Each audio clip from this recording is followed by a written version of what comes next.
أخوكم أبو ريان. أخوي أبو ريان، كم عمرك الآن؟ عمري 27 سنة. بدأت التدخين وعمرك 11 سنة تقريبا. الحالة الاجتماعية أخوي أبو ريان؟ متزوج، عندي ولد وبنت الحمد لله. كيف بدأت معاناتك مع تدخين أبو ريان؟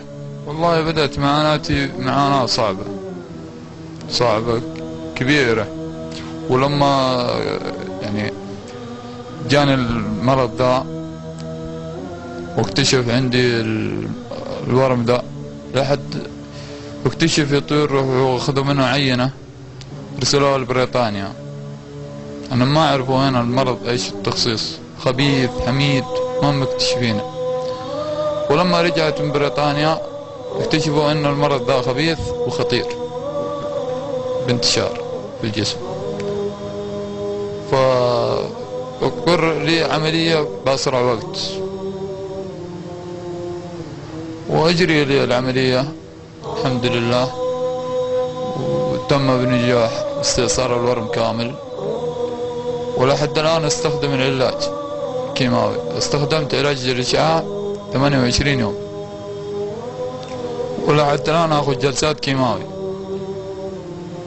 يعني جلسات الكيماوي دي من بعد 21 يوم، وأنا كل يوم وأنا في المستشفى. نعم أعاني من جلسات الكيماوي هو صعب. وكيف الواحد يبغى يستنى لما يجيه زي ولا زي غيري اللي يصيبه بالمرض ده؟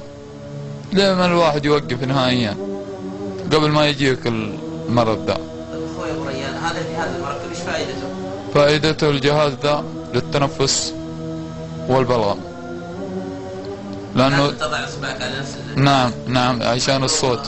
تركت بدون وضع الأصبع الصوت يضعف، يطلع صوت ثاني ما تقدر تتواصل بالكلام. أخوي أبو ريان، نصيحة توجهها إلى إخوانك عبر هذه الشاشة، نصيحة توجه لهم؟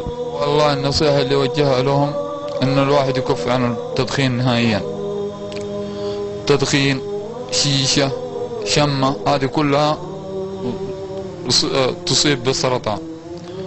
لأن كثير أنا اللي حصلتهم وتنومت بجنبهم كثير عانوا من الشيشة، واللي عانى من الشمة، واللي عانى من الدخان. يعني كل الثلاثة الأنواع دي تصيب بالسرطان. يعني أنصح أي واحد يوقف عن التدخين، لأن أنا أصبت بالمرض ده ولا كنت متوقع إنه بيجيني المرض ده. لو كنت متوقع ما دخنت نهائيا ولا شليت السيجارة بيدي، بس ماني متوقع إنه بيجيني ذا بالسن الصغر ده. الحمد لله.